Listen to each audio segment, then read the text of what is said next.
हजरत काब बिन मालिक रदी अल्लाह ताला। हुजूर ने फरमाया चलो तबूक पे मेरे साथ, सारे चलो, सब तैयार हो गए। हजरत काब बिन मालिक फरमाते मुझे घोड़ा बड़ा दौड़ाना आता था, नेजा बड़ा चलाना आता था, तलवार का मैं बड़ा धनी था, मैं मालदार भी था, मेरे पास बड़ी वसाइल थे। हुजूर चले गए तो मैंने, ये बुखारी है, फरमाते हैं मैंने सोचा कि मैं चला जाऊंगा, कल मैं घोड़ा दौड़ाऊंगा, मैंने पीछे पहुंच जाना, परसों चला जाऊंगा, तरसों बस सुस्ती हो गई, ना जा सका। फरमाते वक्त बीत गया, हुजूर चले गए, आज जाता हूं कल चाहता हूं, इसी में हालात सारे गुजर गए, हत्ता कि अल्लाह के रसूल वापस आ गए। फरमाते कुछ बूढ़े थे जो ना जा सके और कुछ मुनाफिक थे जो हुजूर के साथ जिहाद पे न जा सके। आप फरमाते मैं जवान भी था, तीर अंदाज भी था, और दुनिया अरब सारा जानता था कि मालदार भी है, अल्लाह ताला की दी हुई बड़ी नेमतें थी, मैं न गया और हो गलती गई, सुस्ती गई। फरमाते हुजूर मदीने में आए, जब मस्जिद नबी में बैठे तो मुनाफिक आके बहाने करने लगे, कोई कहने लगा बच्ची बड़ी बीमार थी, कोई कहने लगा हुजूर कल ही सही हुआ हूं। फरमाते मुझे भी पता था और पता मुस्तफा को भी था झूठ बोल रहे हैं, हुजूर को पता था, पर वो बहाने करते, हुजूर कबूल करते, मैं चलो जाओ। आप फरमाते एक मिनट के लिए मुझे भी वसवसा आया कि कोई बहाना ना कर दूं, लेकिन फिर मैंने सोचा बहाना किसके सामने करूं जिसे अल्लाह तबारक व तआला ने नबुव्वत की आंख अता फरमाई हुई है, उस महबूब के सामने बहाना। उस ख्याल आया मुसलमान नेक बद पहचान जाते हैं, मोहम्मद आदमी के दिल की बातें जान जाते हैं, किधर बहाना करूं, हुजूर को तो सारा पता है। फरमाते में गया, हुजूर ने पूछा क्यों नहीं आए, और पूछा भी मुस्कुरा के, क्यों नहीं आया, मुस्कुरा के पूछा। फरमाते मैंने सच सच बोला, मैंने कहा या रसूल अल्लाह सुस्ती हो गई, हुजूर गलती हो गई। जो बहाने लगा रहे थे उनको आजादी मिल गई, और मकतब इश्क का दस्तूर निराला देखा, उसको छुट्टी न मिली जिसने सबक याद किया। फरमाते हैं उनको छुट्टी मिल गई, मैंने कहा हुजूर गलती हो गई, तो नबी पाक ने फरमाया इससे कोई बंदा कलाम ना करे, खबरदार मेरे साथ भी गुफ्तगू ना करना। हजरत काब बिन मालिक फरमाते हैं मेरा चचाजाद भाई, खालाजाद भाई सारे रहते थे, मैं किसी को सलाम लेता तो कोई जवाब भी नहीं देता था। फरमाते हैं मैं मस्जिद में नमाज पढ़ने आता, पर सहाबा किराम को हुजूर ने मना कर दिया तो मदीने की गलियां भी नाआशना हो गई। फरमाते मुझे यूं लगता था कि मदीने के दरो दीवार भी मुझसे कलाम नहीं करते, मैं वहां दुआ मंगया करो संगियो किते मुर्शद ना रुस जावे, ए जिन्हां दे पीर रुस जांदे ओ जिउंदे ही मरे रहंदे। कहा इस तरह लगा कि जैसे हालात बिगड़ गए सारे मेरे हक में।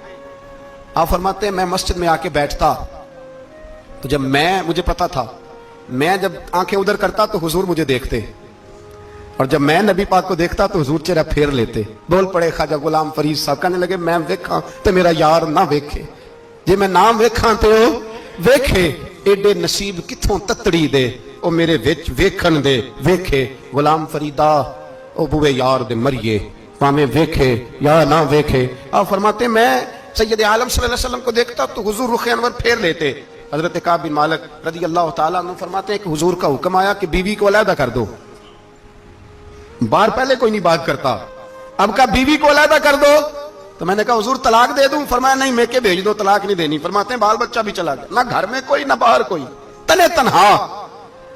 आप फरमाते हैं जमाना जानता था, अरब के सूबों में बात फैल गई कि काब बिन मालिक जैसा सरदार, मालदार, घुड़सवार, तीरंदाज, नेजाबाज, इतना बड़ा सियाना संजीदा आदमी जुदा कर दिया नबी पाक ने। फरमाते हैं गुस्सान के ईसाई बादशाह ने मुझे खत लिखा। हजरत काब फरमाते हैं बड़ी आजमाइश थी, पर यह मुसीबत सबसे बड़ी थी। गुस्सान के ईसाई बादशाह ने खत लिखा, उसका आदमी मुझे ढूंढता फिरता, मदीने में मैं मिला तो खत उसने मुझे दिया। खत में यह नहीं लिखा था कि काफिर हो जाओ माज़अल्लाह, यह नहीं लिखा था ईसाई हो जाओ। उसने खत में लिखा कि काब हमने सुना है तुम्हारे नबी ने तुम्हें छोड़ दिया, नाराज हो गए, तुम तो इस काबिल थे कि सूबे के गवर्नर बनाए जाते, तुम तो बड़े ओहदे के काबिल थे, तुम्हारी तो शोहरत है सारे इलाकों में, तुम आ जाओ हमारे पास, हम तुम्हें बहुत बड़ा ओहदा दे देंगे। हजरत काब बिन मालिक फरमाते हैं अब मेरी चीखें निकली, अब मैं तड़प के रोया। मैंने वो उसका खत पकड़ा और जलते हुए तनूर में डाला और मस्जिद नबी में सर सजदे में रख के मैंने कहा अल्लाह मेरा ईमान इतना ही मशकूक हो गया है कि काफिर कहते हैं मैं उनके साथ मिल जाऊंगा। ऐ अल्लाह मेरा ईमान इतना मशकूक, काफिर समझने लगे हैं कि मैं मुसलमानों को छोड़ के उनसे इत्तेहाद करूंगा। यहां लोग कहते हैं हमने प्रेशर के लिए उनको साथ मिलाया, हमने प्रेशर के लिए काफिर से समझौता करोगे, अपने भाई पर जुल्म करने के लिए बेईमानों के साथ दोस्ती करोगे। हजरत काब बिन मालिक फरमाते मैंने तंदूर में डाला, मैं तड़प के रोया। मैंने कहा अल्लाह मेरा इतना इम्तिहान ना ले कि काफिर सोचने लगे कि मैं उससे समझौता करूंगा। ऐ अल्लाह मेहरबानी फरमा, इतना इम्तिहान ना ले। रोते रोते घर गया, शहरी तक रोता रहा। ایک آدمی دوڑا آیا, کہنے لگا کعب جلدی چل, حضرت جبریل آ گئے ہیں, اللہ نے تیری توبہ قبول فرما لی ہے, رسول پاک نے تجھے یاد فرمایا ہے, چل آ جا. حضرت کعب بن مالک فرماتے ہیں میں قدموں میں گرا اور میں نے کہا محبوبہ میرا سارا ہی مال لے لے, حضور میری ساری صلاحیتیں لے لیں, رکھ لیں سارا کچھ, مجھے وہ مال نہیں چاہیے جو آپ کے دروازے سے دور کر دے. حضور وہ دولتیں میرے کس کام کی جو آپ کے دروازے سے دور کر دے, بے نور بے چراغ جو محفل ہو پھونک دو, اعظم بلا سے اپنی وہ ہستی ہی کیوں نہ ہو, جو چیز اس کی راہ میں حائل ہو پھونک دو. حضرت کعب بن مالک رضی اللہ تعالیٰ عنہ نے ایک منٹ کے لیے بھی کافر سے سمجھوتا کرنا پسند نہ کیا. جبھی تو اللہ نے توبہ حضرت جبریل کے ذریعے نازل فرمائی. میرے بھائی یہاں منٹ پہ سمجھوتا ہے, منٹ پہ